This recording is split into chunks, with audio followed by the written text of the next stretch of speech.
చేసిన ఎన్జిఓస్ చేసినా ఎవరు చేసినా కూడా ఎక్కడ ఇంగ్లీష్లో అయితే ప్రాస్టిట్యూట్స్, తెలుగులో అయితే వేశ్యలు అనే పదాన్ని ఎక్కడా వాడరు, సెక్స్ వర్కర్స్ అనే వాడతారు. అలాంటిది ఒక పబ్లిక్ ఛానల్లో ఇంతమంది మహిళలు పిల్లలు చూసే ఛానల్లో ఆ మాట వాడారంటే అది ఎంత అవమానకరం. లెక్కలేనితనం, బేసికలీ లెక్కలేనితనం. మమ్మల్ని ఎవరు ఏం చేయలేరనే లెక్కలేనితనం. ఆడవాళ్ళు ఏం పాపం చేశారని అమరావతి ప్రాంత ఆడవాళ్ళు ప్రభుత్వం అడిగితే భూమి ఇచ్చారు రాజధాని కోసం, త్యాగం చేశారు. అది త్యాగం అనే అంటాం మేమందరం. త్యాగం చేశారు. త్యాగం చేసినందుకు గత 5 ఏళ్లలో రోడ్లు ఎక్కారు, పోలీస్ స్టేషన్ చుట్టూ తిరిగారు, అలాగే మహిళా కమిషన్ చుట్టూ కూడా తిరిగారు. కానీ ఎక్కడా న్యాయం జరగలేదు. సరే ప్రభుత్వాలు మారినవి, అమరావతి అభివృద్ధి వైపు నడుస్తుంది అని ఊపిరి పీల్చుకొని ఇంట్లో కూర్చొని నవ్వుతుందా అంటే మళ్ళీ ఇలాంటి వ్యాఖ్యలు చేసి అనకూడని మాటలు, ఎవరం కూడా ఎప్పుడు వాడని మాటలు వ్యాఖ్యలు చేసి మళ్ళీ వాళ్ళు రోడ్లు ఎక్కేలాగా, కన్నీళ్ళు పెట్టుకునేలాగా, మళ్ళీ మహిళా కమిషన్ కాలు పట్టుకునేలా చేశారు. ఏంటండి ఈ దుస్థితి రాష్ట్రంలో ఆడవాళ్ళకి? ప్రతి ఒక్కరికి ఈజీ అయిపోయింది ఆడవాళ్ళని ఏదైనా అనేయటం. సోషల్ మీడియాలో ఫ్రీడమ్ ఆఫ్ స్పీచ్ అనే పేరుతో సోషల్ మీడియాలో మాట్లాడినా కూడా కొన్ని సెక్షన్స్ ఉన్నాయి. ఇష్టం వచ్చినట్టు మాట్లాడితే మాకు శిక్ష పడదని మాత్రం అనుకోకండి. ఖచ్చితంగా శిక్ష పడాలి.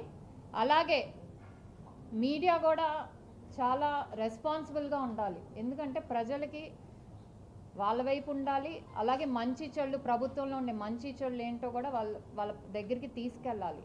అలా కాకుండా రాజకీయ నాయకుల ముసుగులో వాళ్ళ నీడలో నడిపే ఛానల్స్ మాత్రం సమాజానికి చాలా ప్రమాదకరం. ఎందుకంటే రైతుల్ని పెయిడ్ ఆర్టిస్ట్ అని కొన్ని మీడియా ఛానల్స్, మళ్ళీ రైతులే నా మీదకి వచ్చారు తంటానికి అని చెప్పి ఒక జర్నలిస్ట్ అప్పుడు రైతుల మీద కేసు పెట్టారు. అంటం ఎందుకు, రెచ్చగొట్టం ఎందుకు, మళ్ళీ వాళ్ళ మీద కేసు పెట్టడం ఎందుకండి? అమరావతి మహిళల రైతులు ఏమైనా సాక్షి ఛానల్ని ఏమైనా అన్నారా? లేకపోతే మీ వాళ్ళని ఏమైనా అన్నారా? మీరు వాళ్ళని రెచ్చగొట్టి వాళ్ళ పని వాళ్ళు చేసుకుంటుంటే ఇంత మాటలని మళ్ళీ మా జగన్ అంటున్నారు, మా భారతిని అంటున్నారు. అదంతా తప్పు. ఇనిషియేట్ చేసింది మీరు.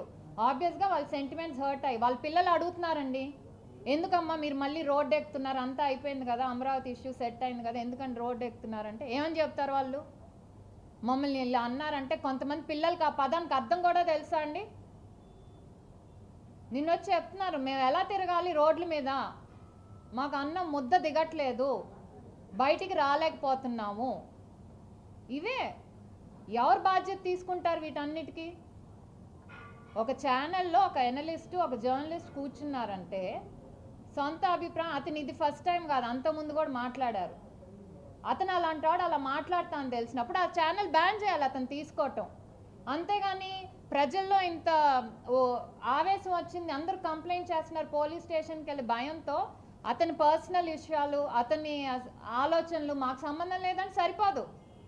ఆ రోజు కూడా గత 5 ఏళ్లలో కూడా కొన్ని మీడియా ఛానల్స్ ఏదైనా కింద జర్నలిస్ట్ అన్న మాటలకి మేనేజ్మెంట్ వరకు కేసులు వెళ్ళి పెట్టారు కదా.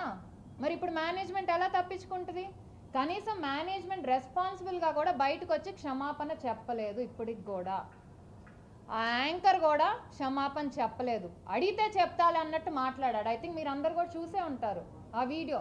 ఎక్కడైనా క్షమాపణ కనపడిందా? ఇంకా మేము చేసింది కరెక్టే, దీన్ని మిగతా ఛానల్స్ తప్పుగా ప్రచారం చేస్తున్నారని చెప్తున్నారు. సో బేసిక్లీ ఇదేంటంటే పోలీస్ యాక్షన్ జరుగుతుందండి. ఇది కంప్లీట్ అయ్యే వరకు చూడటం యాజ్ మహిళా కమిషన్గా మా బాధ్యత మేము తీసుకుంటాం. తర్వాత ఇది మళ్ళీ జరగకుండా ఏ ఛానల్లో రిపీట్ అవ్వకుండా చూడటం మనందరి మీద బాధ్యత ఉంది. ముఖ్యంగా ప్రెస్ కౌన్సిల్ ఆఫ్ ఇండియాకు కూడా మేము లెటర్ రాస్తాం. ఎందుకంటే ఇలాంటి ఛానల్స్ లైసెన్స్ కనుక క్యాన్సిల్ చేయకపోతే ఇంకో ఛానల్స్ ఇదే మాట అంటాయి, రేపు మమ్మల్ని ఎవరు చేయలేరు అనే ధీమా వస్తుంది. అలాగే ministry of information and broadcasting వీళ్ళందరికి కూడా లెటర్ రాసి మా సైడ్ నుంచి మేము డెఫినెట్ ఇది చేయాలి. ఎందుకంటే ఇది కేవలం ఒక స్టేట్కి సంబంధించిన ఇష్యూ కాదు, ఇలాంటి ఇంకో స్టేట్లో జరగచ్చు. ఈజీగా మహిళల్ని టార్గెట్ చేస్తున్నారు ప్రతి విషయంలో. సో తప్పకుండా వీటి మీద యాక్షన్ తీసుకోండి అని మేము ఆ 2 కౌన్సిల్స్ కూడా రాస్తాము. అలాగే మేము చెప్తున్నాం, రాజకీయ పార్టీలకు సంబంధించిన ఛానల్స్ ఏవైతే ఉన్నాయో మిమ్మల్ని నడిపే మేనేజ్మెంట్కి కానీ, వాళ్ళు సపోర్ట్ చేసే పార్టీస్కి కానీ ఏమన్నా విభేదాలు ఉంటే రాజకీయంగా విమర్శించుకోండి, అంతేగాని మధ్యలో మహిళలను తీసుకొచ్చి నోరుంది కదా అని, లేకపోతే ఫ్రీడమ్ ఆఫ్ స్పీచ్ అదొక ఈజీ పదం అయిపోయింది ఈ మధ్య అందరికీ. ఫ్రీడమ్ ఆఫ్ స్పీచ్ అని చెప్పేసి ఇష్టం వచ్చినట్టు ఎలక్ట్రానిక్ మీడియాలోనే కానీ సోషల్ మీడియాలో ఆడవాళ్ళ మీద అవహేళనగా మాట్లాడటం అనేది సర్వసాధారణం అయిపోయింది.